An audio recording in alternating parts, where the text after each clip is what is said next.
நண்பர்களே வணக்கம். நம்ம இன்னைக்கு என்ன பார்க்க போறோம் பார்த்தீங்கன்னா, பிரபஞ்சத்தில் 90 கிட்ஸை பற்றி தான் பார்க்க போகிறோம். 90 கிட்ஸ்னா யாருன்னா, கவலை, கண்ணீர், கஷ்டம், வேதனை, ரோதனை, சோதனை, ஏக்கம், ஏமாற்றம், துன்பம் இது எல்லாத்தையும் தாண்டியும் வாழ்க்கையில் கண்டிப்பாக ஏதாவது ஒரு நல்ல விஷயம் நடக்கும், நமக்கும் நல்லது நடக்கும், எல்லாம் கிடைக்கும் என்று நிராசைகளாக இருக்கக்கூடிய ஆசைகள் எல்லாமே நல்ல பூரணமான ஆசையாக கிடைக்கும்னு நம்பிக்கையில், தன்னம்பிக்கையில் வாழக்கூடிய மிகச்சிறந்த மனிதர்கள் தான் 90 கிட்ஸ். ஸோ 90 கிட்ஸை உங்கள் வீட்டு பக்கத்துலேயோ இல்லை உங்களுக்கு தெரிஞ்சவங்களில் இருந்தாலோ இங்கே நட்போட்டத்தில் இருந்தாலோ கொஞ்சம் அவங்கள அன்பாக கவனமாக பார்த்துக்கோங்க.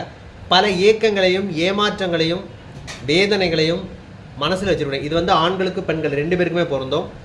கொஞ்சம் கவனமாக பார்த்துக்கோங்க. பாவங்க 90 கிட்ஸு, நீங்கள் கொஞ்சம் நல்லா பார்த்துக்கோங்களேன் எல்லாரும், பாவம். சரிங்களா? Thank you friends.